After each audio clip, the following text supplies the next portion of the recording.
Bonjour les enfants, j'espère que vous allez bien. Je suis ravie de vous retrouver pour une nouvelle petite histoire. Aujourd'hui, nous découvrons l'histoire de Doris et les chasseurs de cauchemars. Alors installez-vous confortablement. Je suis certaine qu'à la fin de cette petite histoire, vous ne ferez plus de cauchemars.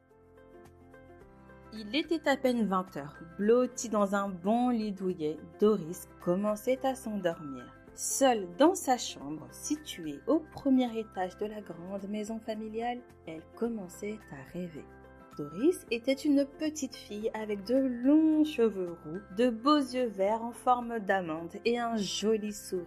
Doris adorait par-dessus tout les histoires joyeuses. Souvent, sa maman lui lisait de jolis contes avant qu'elle ferme les yeux et s'endorme. Aujourd'hui, la maman de Doris n'a pas eu le temps de lui raconter une belle histoire pour l'aider à s'endormir. Doris était un peu triste, mais elle réussit quand même à s'endormir. Au bout de quelques minutes, le rêve de Doris s'interrompit. Doris ouvrit les yeux. Elle avait peur car son rêve n'était pas une histoire joyeuse comme elle les aime. Doris essaya de comprendre pourquoi son rêve s'était transformé en cauchemar, mais elle ne trouva pas d'explication. Après quelques tentatives, elle réussit à nouveau à s'endormir. Mais elle se réveilla encore après quelques minutes. « Que se passe-t-il » demanda Doris. Maintenant, Doris avait peur de s'endormir. « Pourquoi est-ce que mon rêve n'est pas une histoire joyeuse » pensa-t-elle. Doris regarda autour d'elle. Elle vit Monsieur Éléphant et Madame Tortue qui la regardaient. Doris prit ses deux peluches préférées et les serra fort contre son visage.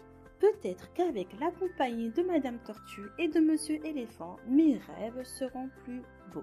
La douceur des deux peluches aida Doris à s'endormir. Elle était en train de faire un rêve rempli d'animaux de toutes sortes, tous plus heureux les uns que les autres. Ils dansaient et chantaient.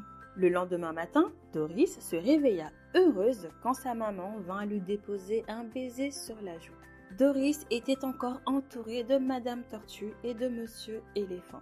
Elle se leva et regarda sa maman, puis lui dit « Maman, je crois que j'ai fait des cauchemars hier soir. J'avais peur. » Sa maman lui répondit « Oh non, ma pauvre Doris, j'espère que tu n'as pas eu trop peur.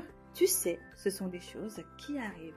L'important est de savoir comment se rassurer pour ne plus faire de cauchemars. » Doris fixa sa maman un court instant avant de répondre. Oui, j'ai demandé à Monsieur Éléphant et à Madame Tortue de me réconforter. Ils ont été tout doux avec moi, j'ai pu faire un joli rêve. La maman de Doris sourit et répondit à sa fille. C'est exactement ce que tu dois faire. Tu dois toujours trouver quelqu'un qui te réconforte avant de t'endormir. Tu pourras toujours compter sur moi ou sur Monsieur Éléphant ou sur Madame Tortue. Nous serons tes chasseurs de cauchemars pour toujours. Depuis, Doris a grandi et n'a plus jamais fait de cauchemars, car elle sait qu'elle peut compter sur 3 excellents chasseurs de cauchemars, que cela soit la nuit pour faire des beaux rêves ou la journée pour être de bonne humeur. Doris raconte maintenant cette histoire à ses enfants pour qu'eux aussi sachent comment chasser les chasseurs pour ne faire que de beaux rêves.